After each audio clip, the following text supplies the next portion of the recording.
Hey guys, it's Mathel here once again, and as you could see, I was a little bit weird for the announcement livestream. This was supposed to be my Mayhem League cosplay, and took about a month to get here, so I tried to tie it in with the fact that I'm going crazy just waiting for the announcement since it's been 4 months since a new league. And with this video, I'm just going to go over the entire announcement and all of the stuff in the new expansion league coming. Now, I did do a bit of a monologue intro sequence thing with the Joker there. If you want to see that, jump on over on Twitter and there's a clip for you to watch, but I won't go over it here with you because I hate watching myself and all that. And in any case, with the announcement, if you just want a quick what does Mathel think, reaction sort of thing for the entire expansion and league, I'll give it to you real quick. I usually come to expect a fair amount from these expansions now because that's just how they've set it up now. They give you a lot and you're always like, holy shit, it's crazy. And this one, maybe it's because we just waited an extra month and had like an extra month of stagnation in a League of Heist. So maybe it's because of that, but in general, I am more excited than usual. I absolutely loved everything I saw, and it was just, a lot of extra stuff. I really wasn't expecting additional like Ascendancy revamps. I wasn't expecting a lot of additional skill revamps. I thought there'd be new content, end game rework, maybe a few new skill gems, some new uniques, a cool league. So on top of that, skill gems, on top of that, Ascendancy reworks, absolutely huge, and I really do love the look of the new league mechanic. It's very sort of simplistic, but it looks like it'll just reward you in a very nice way that you want to be rewarded. A bunch of choices and then make the best one, or postpone a certain choice and make the next best one later. And overall, I'm just really happy with everything that was revealed. So now in the rest of the video, I'll probably just go over each individual thing fairly quickly so that we don't take 40 minutes, hopefully only about 15-20, and yeah, get a little bit hyped for 1 week from now. So the new expansion is called Echoes of the Atlas, and the new league is Ritual League. Echoes of the Atlas is just all about sort of the end game sort of aspect and revamp, and it's about this new entity that shows up called Maven, which is parallel, similar to like an Elder type thing, which, apparently there's a whole bunch of these creatures that are way up there and powerful and shit, and one of them has, a bunch of them have taken notice that the Elder is missing, and that someone needs to step in and do something about it, I guess. So it's kind of an endgame revamp. It is going to be just a bit not really noticeable until quite late into the game. So we're talking like, a few tiers into your maps. At that point, some chick's going to show up and start like watching you kill a few things, and then you'll start interacting with new boss fights, and you'll end up fighting more of these bosses at once. You'll have 4 boss fights at once, 5, 6, 7. Ultimately goes up to 10 boss fights at once. So you know what that means. Not a hardcore friendly league, as always. Fuck that noise. And it should be a lot of fun. And the tier 16 challenge of it, because the 10 boss fights at once is supposed to be like tier 16 equivalent, going to be crazy. And then eventually you're supposed to fight the Maven after getting through all of that. Which sounds and seems like it's probably going to be a, Cirrus, Shaper, Elder-esque type fight. Lots of cosmic explosions and shit. There she is. And it'll probably be a very clusterfuck of a fight, but rather stunning as always. And then there's going to be one extra piece of important, valuable currency that comes off of that called the Maven's Orb. So kind of like the Awakener Orb, where it's going to mess around with influences. But we'll go over exactly what it does probably a little bit later. It's going to be rare, and it's going to be for the 0.001% of people out there. I personally get to play and do things with an Awakener Orb like a couple of times a league, maybe, if I'm just going naturally and not forcing it. And the Maven Orb, I think, is going to be possibly rarer and harder to get from what it sounded like from Chris Wilson. But yeah, so it's going to be for some pretty elite people. Maybe a lot of us won't really do anything with it, but that's just kind of the endgame revamp. And besides that, you will also be able to customize your atlas just a little bit more. Now, a lot of people have complained that it looks even more confusing. That's not the atlas. Looks even more confusing, and we've already got watchstones, and they didn't get rid of the watchstone system, and all of a sudden they're adding more complexity, and what the fuck, can't believe they did this to us. This looks pretty goddamn basic. Like, yes, there's going to be more clutter. On the surface, if you're a complete noob, it might look more confusing. If you've already played Path of Exile, if you already do the watchstone system and stuff, this is just a little bit of extra customization. There's nothing serious here, as far as I can tell. You're going to clear maps, you're going to clear the Maven bosses and stuff and get watchstones, and you will be getting a couple of extra points to spend into a passive tree just to encourage certain old mechanics and systems to appear more often or be stronger in that little zone. It's all just basically going to be up to you choosing what you want to do with that little zone and what best thing you enjoy interacting with. Do you like harvest the most? Do you want some extra breach stuff? And then you just put it there and then you play it and shit, it's better. That's really not hard. So I don't see the justification for the complications on top of the watchstone system. I think that looks pretty basic. And overall, that with the Ritual League, everything looks pretty simple here. It's just good, clean, get in there, pound some monsters, and more of what you want, really. So this entire live stream announcement was kind of a bit different than how they usually do it. They just came out here. Since they had a lot to announce, they put it on the live stream and they went over a lot of different things at once and gave all of it to us in one little block, with Chris Wilson doing most of the heavy lifting here. So they had the trailer, they went over the end game content, the new Challenger League, balanced challenge items, and then a Q&A with Ziggy D. So if you want to just watch the entire thing, you can. There's plenty to go over, and you can check out the live stream for a good couple hours of solid, thick content, as well as all of the streamers discussing their opinions about that right at the end. But for the next chunk of endgame content update, I won't go too deep over it because you can check it out yourself, and we kind of just summarized most things already. It is basically just expanding upon the old system, as I mentioned. Let's see if it actually gives us a good preview here. No, not right here. Yeah, there you go. So like I said, you'll have a certain quadrant, you'll have a little passive tree for it, you have a few points to spend, and you get to just chuck in a few points into whatever sort of league mechanic you liked most, and it'll just alter that little zone in a way that you want it to be altered. So it's pretty simple and pretty effective in the end. From some of the things we've looked at, like the breach zone might guarantee, if you spec into one of the particular points, every breach will guarantee a breach lord shows up. Every breach lord that shows up will have like a 5% chance of dropping an actual breach stone as well. For example, the Legion ones, every Legion that shows up will have 2 generals. And they would drop like 100% more splinters. That kind of shit. So you can see it's going to be pretty powerful. The Beyond one's going to be pretty nutty. There's like all kinds of extra Beyond spawns and just easier Beyond. But overall, you play whichever league, you customize whichever league you like, and I think it should be very juicy stuff indeed. And then on top of that, we will eventually be fighting the Maven and lots of bosses at once. And the boss fights in PoE are always the thing to most look forward to, sort of a one-on-one style combat where you test yourself in a game of mechanics.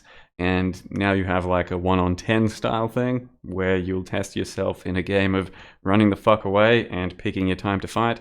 And it will be a pretty messy encounter, but I think a lot of fun. And it might test our build making limit. Yeah. But for the most part, just about everything is getting buffed from what we've heard. Haven't really heard them say anything about nerfs yet. Obviously, patch notes in a few more days. Maybe there'll be some nerfs. You would assume so, but if 40 different skill or 40 or more skill gems are like getting revamped and Ascendancy is getting revamped, sounds like we'll probably just be a little bit stronger than average. So yeah, there's some good examples of the Legion and the hell's that? That's all still just Legion examples. But yeah, you can go over these yourself if you really want. Strong boxes and all kinds of stuff. And then they'll drop some additional watchstones that you can replace with your current watchstones. It's a slight bit of extra customization to your already endgame atlas, which not too many of us, I think, really get to and care about, especially late in the league. So after about a month, I'd say, my entire atlas is pretty much filled out with watchstones, Awaken at 8. It might take a couple of weeks or so. And then you can start replacing these watchstones with, not these specifically, but different ones that you find that just do a bit of extra stuff to the area.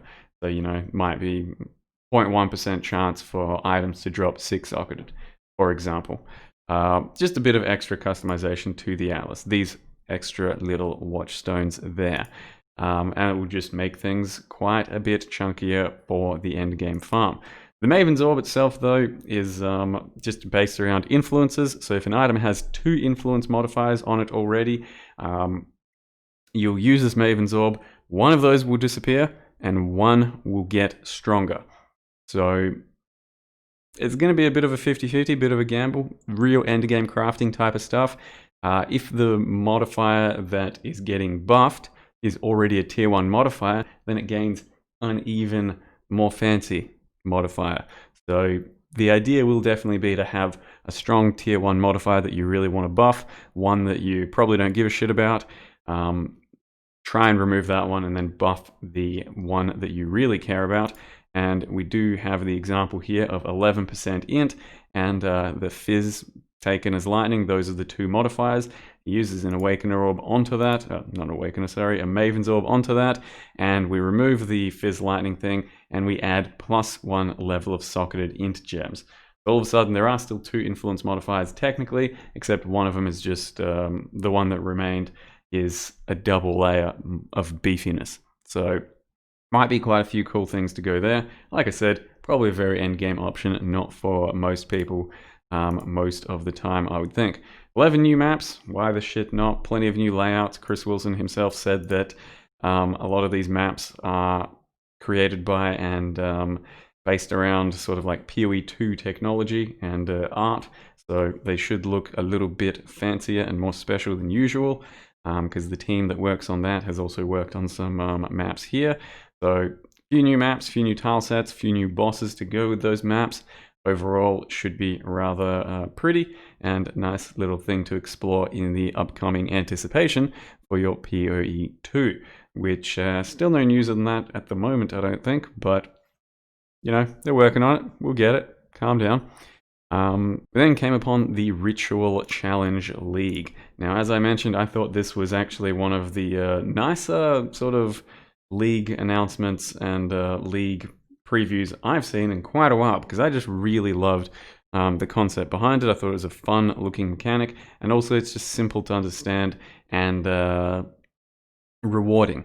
So essentially what it's going to be is it's similar to a shrine where you'll get there, you'll pop it and there'll be monsters, but this time around it's kind of like a breach sort of thing. So each ritual shrine will have different modifiers that do different things. You have to fight around that area, it'll close in on you, and things will spawn similar to a breach mechanic, let's just say. But there are going to be 3 up to 4 of these ritual things, shrines per map, and each one you interact with will stack up the monsters from the previous one that you've already killed.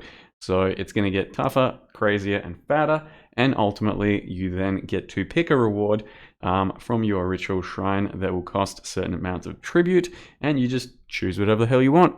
Now, it's a pretty damn nice system for your own personalized loot. Don't necessarily have to drop a life sprig on the first few levels while you're playing a bow character and then go, shit, I wish that was a Quill Rain, this would have been insane. Instead, you might get offered both and go, I'll take me that Quill Rain. And then if you don't have the right amount of tribute remaining for the item that you want, let's say a Headhunter is in there, it won't be, because never lucky, but someone will have a Headhunter in there. You can then default that item for the next tribute and the next tribute and so on and so forth until you've stacked up enough tribute or made it cheap enough, since it gets cheaper every single time you default it, to be able to buy it. And then you can see there's some unrevealed slots. You got to do more rituals and shit to reveal those slots. Overall, I think that's a really clean mechanic. There's been a lot of mechanics that I've enjoyed in the end, and they're great, you know, like a betrayal. Heist was still pretty cool overall. Harvest, you know, there's still pretty cool stuff going on there. Synthesis, a lot of that stuff can be really cool, but by God, I'm too much of a dumbass when it comes to the reveals to understand what's going on and truly dig in and care about that stuff, because I know that I need time to play around with this thing, to understand the mechanics, and to actually learn whether or not I like it or it's fun. So on the surface, those are very complicated and without actually touching them, and you're not sure how to feel. This one, I think I just love it. I'm pretty sure I know how to feel about it. I'm pretty sure I'm going to thoroughly enjoy it, and you'll probably interact with it right the way through the league. I don't see any reason why it would get any more tiresome than regular content after just a bit of burnout, etc. So I think it's a really cool mechanic and should be an absolute winner. And with that, you will sometimes be able to purchase some new base items, so some new items to craft off of. Some of them look pretty nuts. For example, 1 to 5 added attack per 200 accuracy. You can get tens of thousands of accuracy. Obviously, there's a bit of a drawback of less accuracy. Let me move my face out of the way. That you have to overcome to still be able to stack that accuracy, but that's quite a lot of extra lightning damage. So an accuracy stack character might be on the cards. The increased effect of Fortify, pretty nutty. You Are Crushed says it's like minus 15% to your physical damage reduction. So, you know, if you currently got 15%, you go down to 0, no big deal, because you got the increased effect of Fortify. I think this could be a pretty much best in slot for a lot of people, especially those that are stacking lots of defense and then Fortify effect as well. So yeah, some good new base items to craft. There are a few others as well. And then you can use like some ritual stuff to beef up your next maps from previous maps and whatever, and we'll figure that out as we go. What's next? Ascendancies. Improved Ascendancy classes.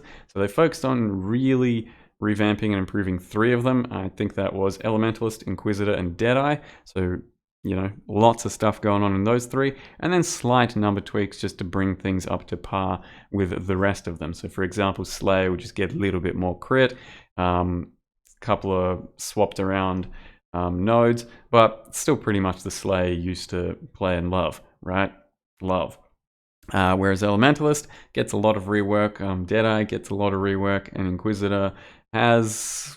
I mean, it's a lot of rework, but it's going to be hard to tell if it's truly good yet, I think. Elementalist looks like it will be beefy and quite flavor of the month.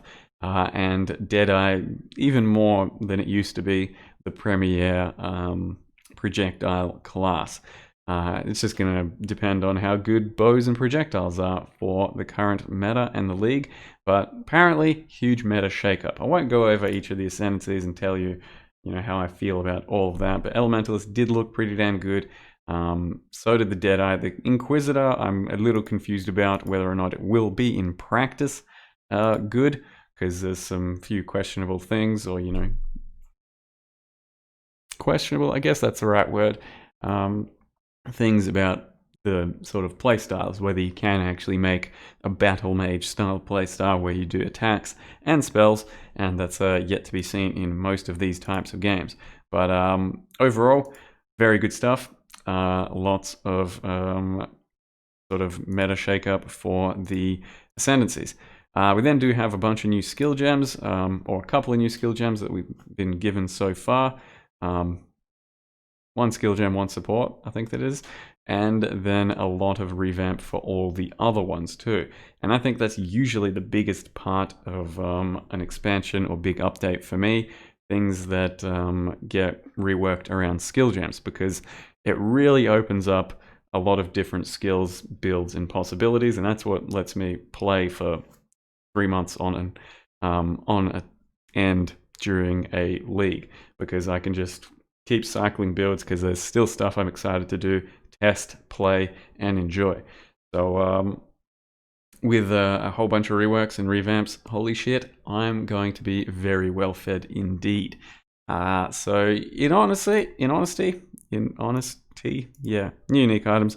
It's all going to be kind of a bit much, I think. I'm a bit overwhelmed. There is a lot to digest and consume here, and I'm excited for it, but also a little bit daunted at the prospects of it. And then lastly, they're going to reincorporate Heist back into the league. You just find not Heist, sorry, this is Harvest.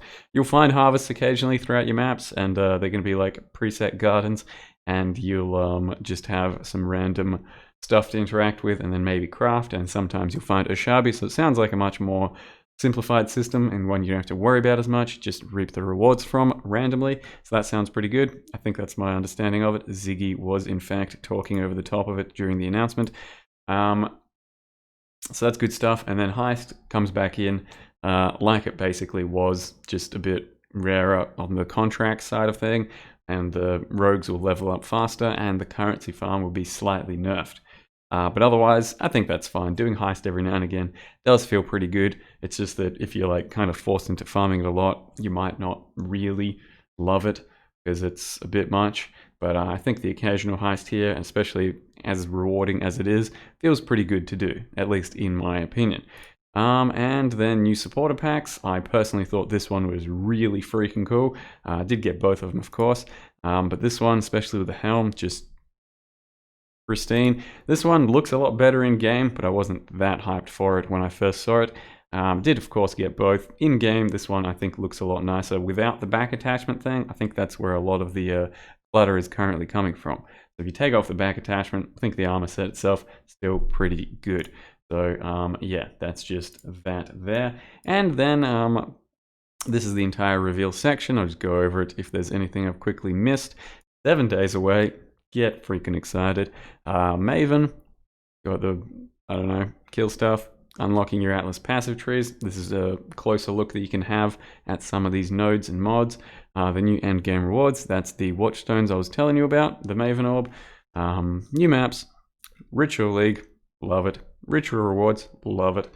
Enhance your rituals, maybe I love it. Experience new power, Ascendancies, love it. New items, they do look interesting. I will just mention this one real quick. This is one that makes your ignite damage do chaos instead of fire. That's the first time in this game that we've seen ignite actually do something other than fire.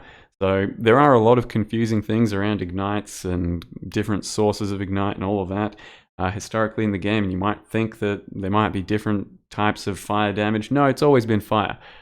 Whereas this is going to be the first real example of fire not being pure fire, and you can actually burn with your chaos. So that'll be interesting, and it looks like it could actually be a pretty nice item with the Withered does not expire on enemies, which are ignited by you, because Wither is a very short-term debuff, and if you can just stack those Withers on those bosses, and then they are permanently withered, it might actually be a pretty viable way of burning things with chaos. And it also has a cool new effect, like a purpley chaos burn. So yep, pretty cool stuff there.